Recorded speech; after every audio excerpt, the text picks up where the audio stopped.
Dwellers of a doomed world, flee here, and perhaps you will prolong your pathetic lives. Hello everyone, Wolfie here, back with my second episode of Talk the Tactics. Today we are going over everything you need to know about Anetheron, second boss of Mount Hyjal. Anetheron is a Dreadlord, a demon, so physical DPS can rejoice.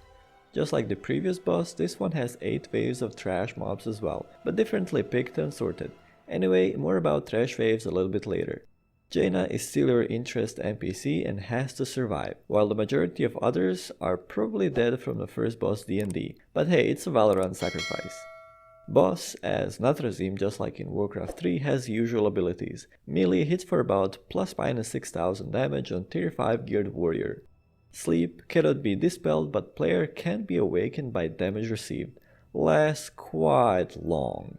Vampiric Aura, you cannot do anything about it except to increase tank mitigation and either have a dodge tank or very armor tank. On top of that, use Insect Swarm and or Scorpid Sting.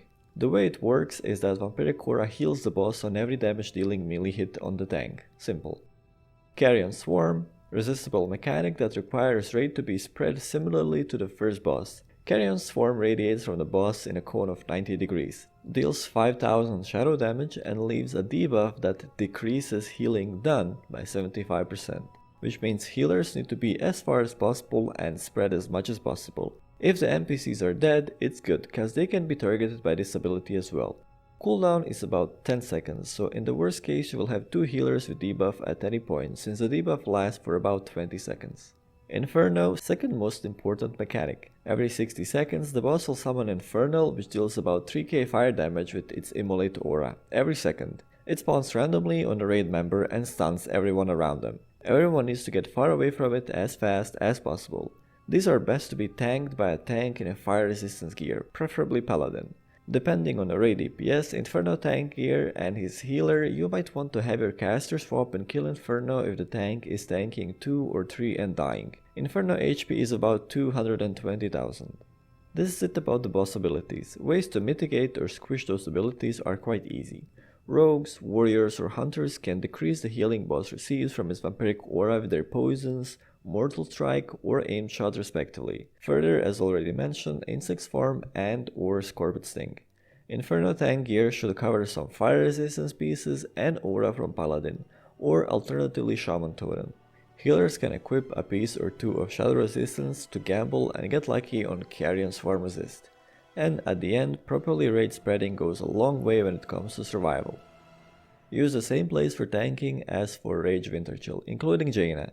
If there are no friendly NPCs, turn the boss however you want, but all melee stack behind the boss. Hunters and 1 healer stay on this side, group 3 another healer on this hill, group 4 and another healer on the other hill. Inferno tank on the other side of Catapult and his healer Holy Paladin further away, so it doesn't get Carrion Swarm ever, or Sleep for that matter either. If that happens, Inferno tank should get closer to him in order to immolate him and wake him up. Rest of healers spread as far as possible and in between groups to make sure you get least chance of being Carrion Swarmed. My suggestion is to Bloodlust as soon as possible, before the first Infernal, which comes 60 seconds after combat starts, but honestly it shouldn't make much difference as long as you use the Bloodlust during the fight. For raid comp, you must have Avoidance tank for boss and fire resistance gear Protodin for Infernal, since it can rage taunt or exorcise Infernals from afar. Holy Paladin to heal Protodin, I suggest at least once TOH to heal raid, rest is optional.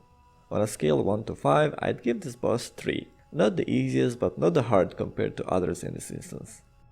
As for trash waves, mobs are pretty much the same as for the first boss, except for Banshees, which are introduced on 4th wave for the first time. Banshees are not that dangerous at all. They do spam spell ability which hits for about 2000, but after a while they get an anti-magic shield and it's one of the big middle fingers to the mages and warlocks. At that point they need to be dealt with by melees. They also curse random players with minus 50% hit rating. These have to be decursed by mages and druids, from tanks primarily and then from melees. It is optional if you want to decurse casters and healers, since it doesn't make a difference for them.